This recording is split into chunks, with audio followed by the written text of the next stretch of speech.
We've been talking about Jericho and got these walls up behind me here, and how there are times we face, walls or things that we're up against that seem impossible.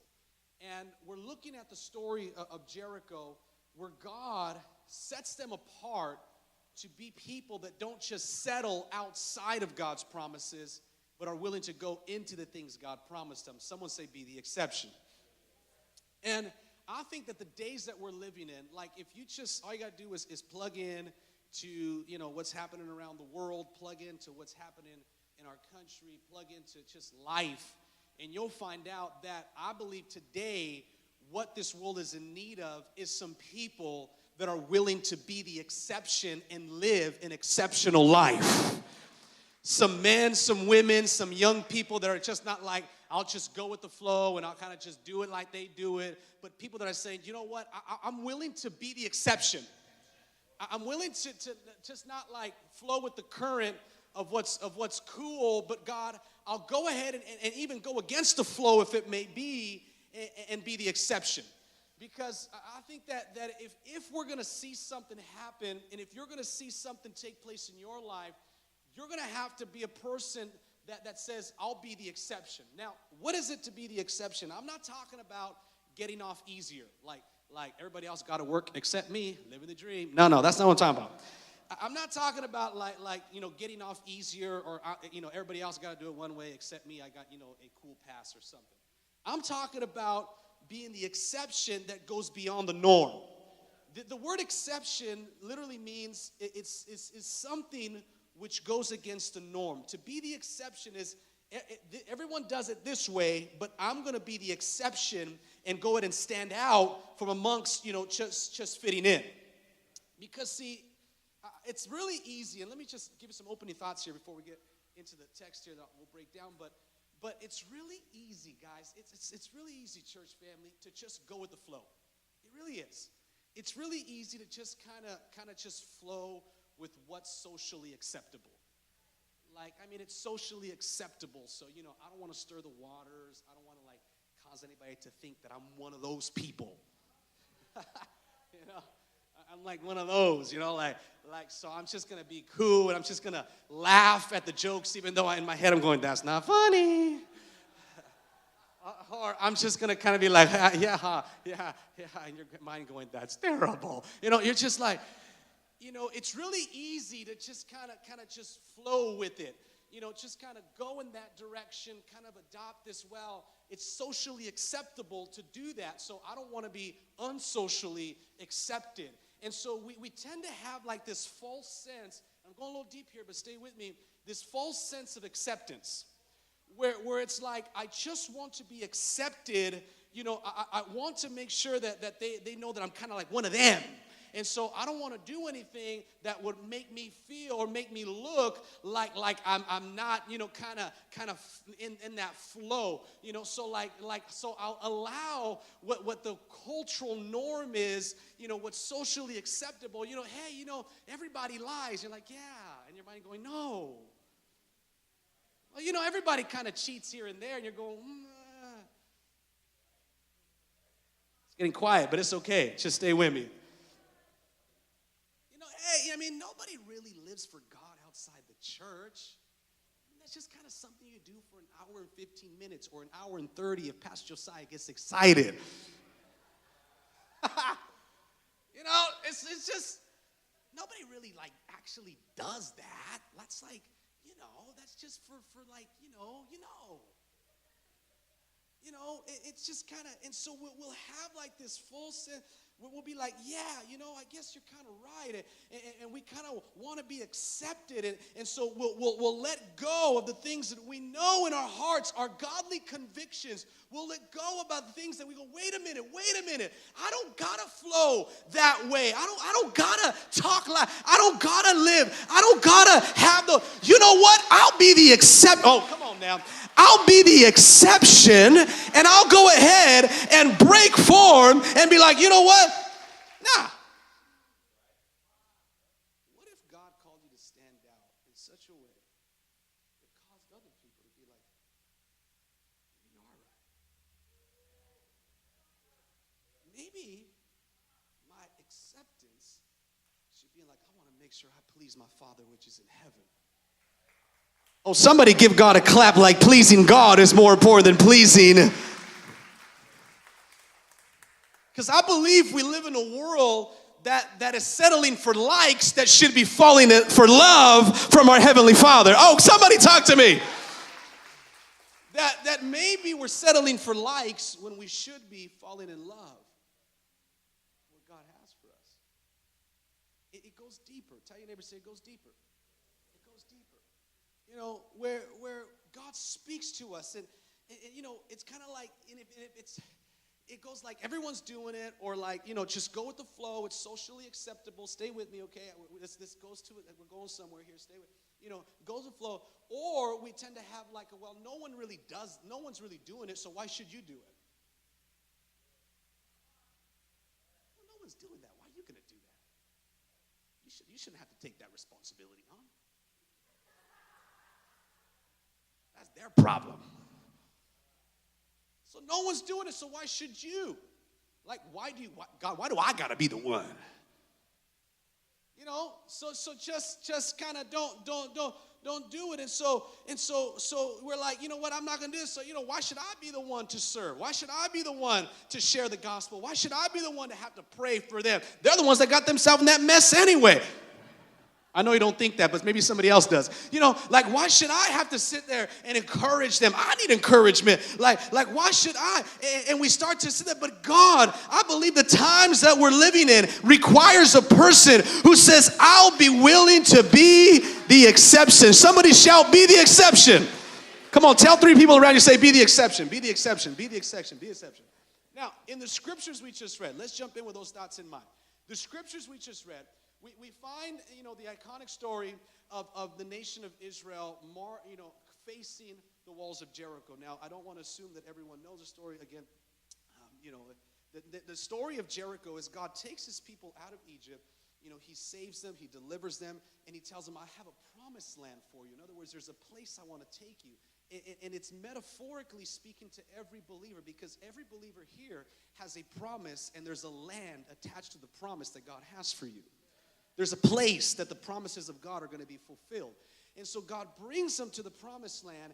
And when they get there, the Jericho is the first city that God says, I want you to take out this, I want you to overcome this city. And I want you to be able to get rid of all the things the enemy is trying to stop you from entering your promised land, or the promises that I have for you.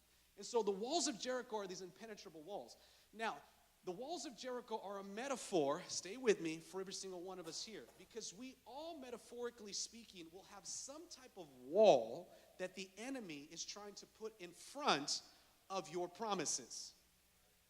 There's all of us, in some sense, right? Corinthians tells us that the weapons of our warfare are not carnal, but are spiritual, for the pulling down of strongholds. In other words, there are some walls, some strongholds that try to keep you from living in the fullness of God's promises.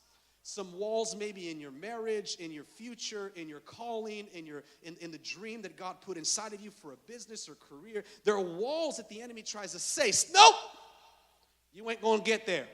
You thought. And God downloads to Israel and says, he gives them the supernatural strategy. And I want to take a look at this. And he tells them, he says, I want you to march around the city once for 6 days. He says, but except on the 7th day, I want you to march 7 times. Someone say, be the exception. So God's like, 6 days, 1 time. Except on the 7th day, I want you to march 7 times on that day.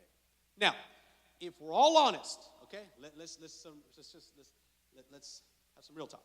If we're all honest, you ever thought like why do we have to start slow and then end hard, like go like hard at the end? Like, if we're all honest, we've been like, God, let's like start strong and then kind of like taper off, and by the 7th day, let's just chill. Let's just kick back. Like, 6 days, we've been working hard. And then the 7th day would just be like, it's the Sabbath. Shabbat. 6 days, hard working, hustle, grind, hustle. 7th, chill. It's the Sabbath. Like, they had to march on the 7th day. So we're all honest. We're kind of thinking like, I work hard 6 days. Why the seventh day I got to work a little harder? Why can't I just sleep in? That's how you never say, welcome to church this morning. Come on, somebody, right? So I started looking and going, I looked at it and said, like, to jump into the text, like, that's right. Like, why they had to do that on the seventh day? Like why not just rest on the seventh? I mean, it is the Sabbath. I mean, why increase it? Why take it to the next level? Why go there? And I'm going to tell you why. It's because on the seventh day, for them, it was no time to just sleep. It was no time for a little relax. Like, it was a time to seek God for breakthrough and to see God move on planet Earth. Somebody say amen. And so God's like, no, the seventh, it's no time for sleep. Now, listen, let me go here. The seventh, for them, it was like, no, this is the day. You got to take it up a level. Now, again, please understand where I'm coming from. I get it. Vacations, go for it on Sabbath days. I totally get it. Sometimes you're out of town. But I'm talking about, those seventh day, those Sabbath days where you're like, I'm just a little tired today. I know it's not you because you're in church, but I'm talking about those days where you're like, man, I've been working hard for 6 days. I think I'm just going to relax on the seventh day. I've been hustling, dealing with this, and children and work and business, and, kids acting like they're possessed. I got to, deal with him. And it's the Sabbath, man. It's the seventh. Let's just chill today. Let's just relax. Can I give you a little Christian secret? You don't got to fight the devil to come to church on Sunday. You got to fight the duvet.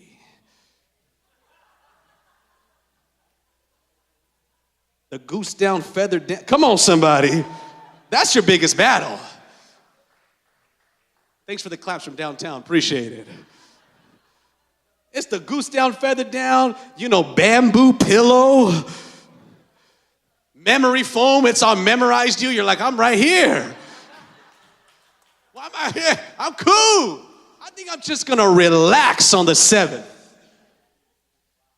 Recently my wife and I, we were on vacation. And, like I said, I'm not being all legalistic about it. Cool. We read the Bible and everything. But we're on vacation, and I started tripping out because I was like, let's see what people who don't go to church do.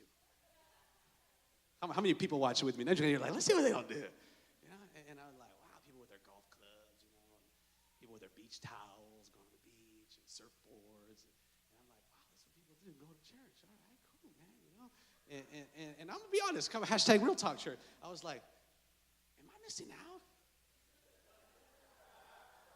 I'm the pastor, devil's trying to say, you're missing out. I'm like, man, am I missing out? Man, I could be some waves, working on my golf game right now. The Spirit of God spoke to me. I'm missing out. I don't care how many hole-in-ones you hit, it ain't never going to bring breakthrough to the impossible walls you're facing in your marriage. Oh, come on, Ty. I don't care how many waves you hit in the tunnel, it ain't going to raise up your child to have a heart for God and have integrity, commitment, and excellence. Oh, come on, talk to me. I don't care how many spa days you got on Sunday, how many barbecues, how many beach days, it ain't going to bring your family into unity and seeing the purposes of God fulfilled. These walls won't come down because I'm chilling. These walls will come down because I'm marching, and I'm going to be the exception. Oh, talk to me, Sunday morning service. Someone shall be the exception. As for me and my house, we shall serve the Lord. I said, that's right. Except for the Silva family. We serve the Lord. There's still any parents that say, Joshua 24 and 15. Come on, put that up there for me. Back me up, media team. Bam. That's good, huh? But as for me and my household, we will serve the Lord. Come on, talk to me, dads. Where my dads at? Come on, dads. You're in church this morning. Come on, dad. Make some noise this morning. As for me and my household, we will serve the Lord. Yeah, that's right. I could have gone golfing today. I'd go golfing after. Just come to the house of God. Anyway, but yeah, that's right. Football season's coming up. Hey, I better not go there. Whoa, whoa, whoa. I felt the pushback right here. As for me and my house, we shall serve the Lord. Dads, there's something special. Hear my heart, please. When we wake up Sunday, we're going to the house of God. I know we can relax. I know 6 days I've been working hard. And on the seventh day, instead of taking another step back, we're going to push forward for breakthrough. Come on, somebody. So go on and get dressed. Get your clothes on. We're going to the house of God. Come on, moms. Get your kids together. We're going to the house of God. Come on, young person. Nobody else going to the house of God, but you woke up and you're going, come. Oh, I feel it. Here it comes. Because you said, I'll be the exception. Except us. Because I want breakthrough. These walls ain't going to come down. Because I hit 75 on the golf course. Now, I'm not hating on you. If you hit 75 on the golf course, let's get together and show me what's up. But you know, I always win in golf. I always get the most points. Anyhow. Some of you don't know golf. You're like, wow, he's really good. Woo! Anyway, I ain't hating on you. But maybe these walls haven't come down because you've been working on your game.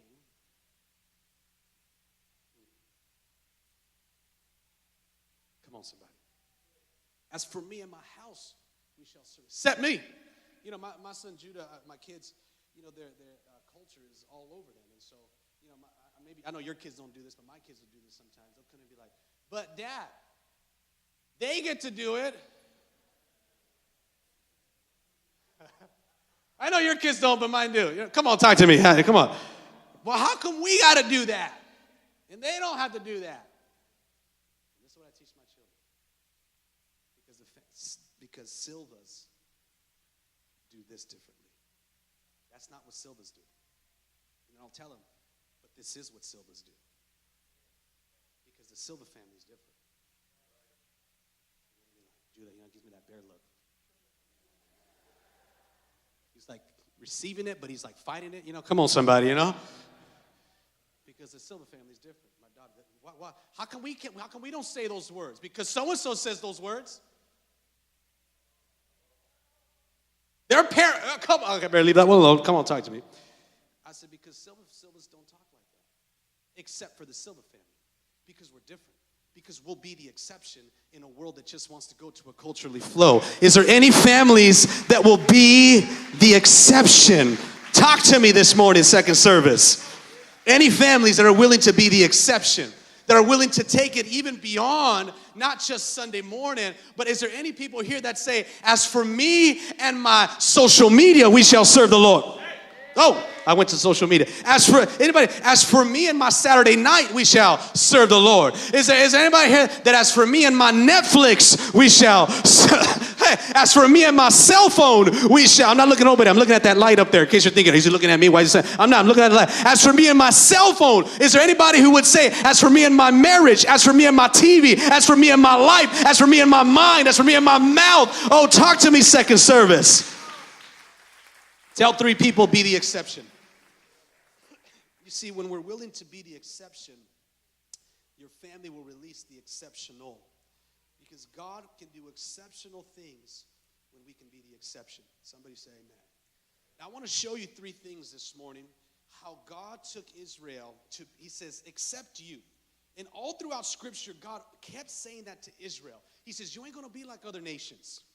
You ain't gonna worship those gods. You ain't gonna mess around like that. You ain't gonna. No, he says, no, you will be different. You will be my people. You will be holy. You're a royal priesthood, a chosen generation. I like today's verse of the day. Come on, somebody. 1 Peter 2:9 says, but you ain't like that.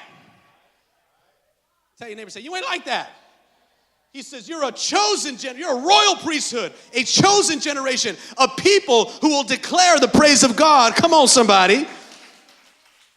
And so God, all through he's like, you're not going to be like, you know what I mean? And so God tells him, except on the 7th day, you're going to march 7 times. Now, other translations say, but on the 7th day, they march 7 times. Well, the point I want to extract is God had them do something a little different on the 7th day that would require them to dig deeper and to take it to the next level. And I want to extract that because as believers, if we're going to see the exceptional be released in this generation, then we've got to be willing to be the exception and not just go with the flow, but step out and say, God, I will, even though it ain't cool, even though it ain't hip, even though it ain't going to get me the most likes, even though people won't say, well, you're one of those. I don't care. What I care is I'm going to see the purposes of God fulfilled in my life. Come on now and see the walls come down. So, what do people who are exceptional believers do? Number one, write this in. Point number one is this. Exceptional believers, or people who are willing to be the exception, finish stronger than they started. Finish stronger than they started. You see, the nation of Israel, God made it very clear, for 6 days one time, but on the seventh day, you're going to go 7 times. You're going to finish stronger than you started. Come on now. In other words, you're going to start, boom, but you're going to finish stronger than you started. You see, God had Israel show this in the face of the nation of Jericho. Because in our day and age today, there are many who start strong and finish weak. Or in reality, don't even finish at all. Have a generation of starters, but God is looking for a generation of finishers. Oh, talk to me, church. There are many who start strong, like you start like a toro. Translation, bull. I mean, you out the gate, you're like, yeah, you know what I mean? And then as it progresses, when it gets weaker. I've been serving the Lord now for 20 years. Close to 20 years. To God be the glory. Amen. You know, thank you. Appreciate the one amen. Thank you so much. 20 years been serving God. And I've given my life to the Lord. I love you, God. And I have to say this because I want to qualify. It hasn't been 20 years where it's like 1 year on, 5 years off, 2 years on. And it's like 20 years. No, 20 years I've been serving God. I boast only in the Lord. He is good. He is faithful. He is awesome. And give Jesus a round of applause. Yes, amen. And what I'm doing today is because, God, I love you. God, I'm going to tell you, here's a kingdom key. It's because I've said, God, I want to finish stronger than what I started. I don't want to start strong and then fade out along the way. I want to finish stronger. I'm going to keep going. I want to see you move mightier in my life, in my marriage, in my generation, Is there any people here today that want to see God move in a bigger way than you've seen God move over the last years of your life? If that's you, somebody shout, be the exception. Come on, shout, finish strong. Because I've seen many, hear my heart on this, please. I've seen many start strong. I've seen many start strong in their walk with God. They got baptized, they're going to church, and they start strong, and it's kind of like, I've seen many start in their calling. I've seen many start even in the dream of a business or a career that God put in their heart, and they start strong, and as soon as these walls come, I've seen marriages start strong and then start strong and become weak. I want to read this verse to you because Solomon writes this. We know Solomon was graced as the wisest man that ever lived. Ecclesiastes 7 and 8, book of Proverbs. I just want to give it to you is if you want to read a book that's going to give you wisdom, read the book of Proverbs. But Ecclesiastes, which is the book after that, says this, and let's all read this together. Let's confess this, profess this, declare it as a church family. You've got to speak the word of God. Let's read this together, 1, 2, and 3. Finishing. Read it again. Finish. One more time. Patience is better than pride. Here's my prayer for you this week. That this scripture gets down in your soul, gets down in your spirit, and you begin to have a shift in your thinking. Finishing is better than starting.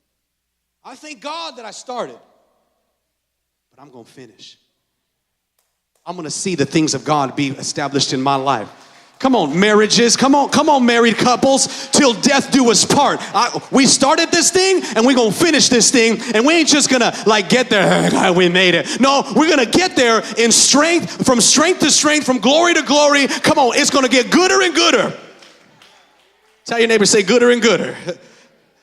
We're going to see God do this, and finishing is better than strong. And God wants strong starters, but even stronger finishers. A generation of strong finishers that say, man, I've been walking with God, and the longer I walk with God, the more I love God, and the more godly I am. You ever realize some people, they walk with God, the longer they walk with God, the more crankier they are? Yeah, help us, Lord. It's like you were so happy when you got saved, and now you're like so critical. Hey, I thought last time I checked, the fruit of the Spirit was love, joy, peace, patience, kindness, faithfulness, and self-control. I'm not looking at anybody. I'm looking at the carpet. Like, you realize, like, it's like, I've been walking with God, 15 years, so I don't know why everybody does this. Okay, that doesn't make you more godly. You should be more loving. You should be more humble. You should be more supportive. You should be more unity. You shouldn't be more crankier. Come on, cranky. No more cranky. Hashtag no more cranky Christians. Come on. But what happened to the joy of the Lord is my strength? What happened, come on somebody, to love, joy, peace? What happened to, I was glad when they said unto me, let us go into the house of, any believers, the longer you walk with God, the more humble you are. Come on, the more you love Jesus. Come on, tell your neighbor, say, don't be a cranky Christian. You see, did this. Now watch this. This is good. This is good. God tells them, okay, stay on me, okay? We're coming to close. I promise you I'll be out here before Denny's closes. Denny's doesn't close. Stay with me. All right, so come on, stay with me. God tells them, one time 6 days, except on the seventh. Someone say except on the seventh. 7 days. Okay. Now, proper exegesis, hermeneutical approach is you want to see the context, see what's going on, all that's going on. So if you ever want to really get down on the text, jump in. CSI, what happened? Okay, and so you jump in the text. Now I want you to catch this. Can you imagine, like Joshua's like, all right, guys, we did this one time for 6 days, but today's the 7th day. I know some of you are thinking, can we just go to sleep? But today, go 7 times. Can you imagine them like, oh, okay, 7 times.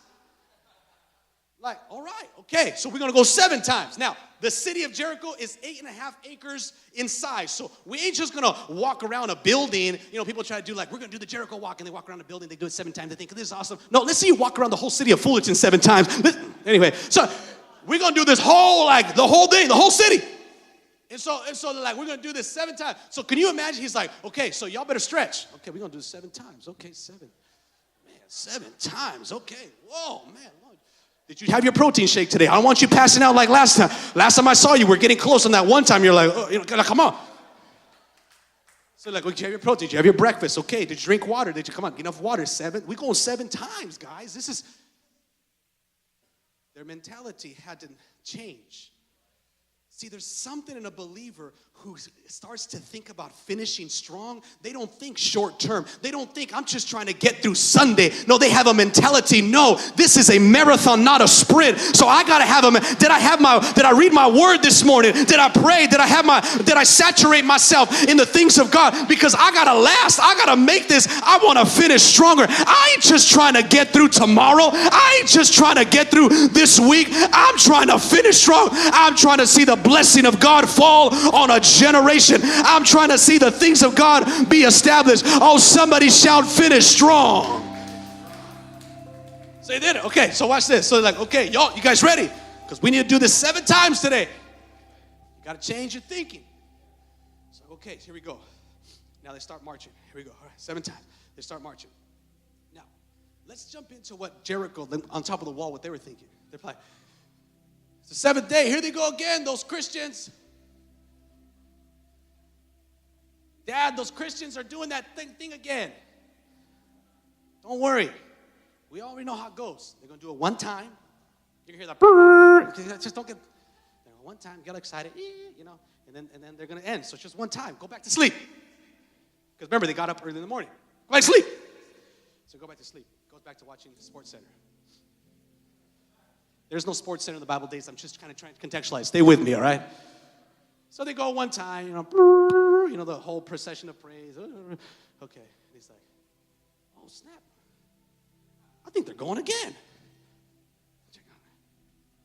What? They're going again? A second time? It's okay. You know those Christians, they get a little excited, so they go a second time. We're going to go back to sleep. Just put the TV back on. They're just going to go a second time. Let them do a little, you know, it's going to be okay. Sleep. A third time? What's wrong with these Christians? A fourth time? Oh, Snapchat. A fifth time? A sixth time? They ain't playing no games. God, oh, here it comes. I feel it here. So whoever have ears, let him receive. God wanted to make sure that Jericho saw in his people that they not only started strong, but they finished strong. They've been going to church one time, two times, three times, four times. Are you kidding? They read their Bible once, twice, three. They've been to one service, two services, three services. What? Freedom House Church got one location. Let them have one, two, three. They about to go into the Plumber Auditorium and turn this city upside down for Jesus Christ. They ain't playing no. I want to know, is there anybody here today that wants to go to another level and says, I ain't trying to start strong, I'm trying to finish strong? Oh, somebody give God a shout of praise if you want to finish strong. I'm about to preach myself out of a voice. Someone say finish strong. Someone say next level. Say next level. My God. You see, anybody can do it once. You might even do it twice. But there's something when a person says, we're going to take it to the next level.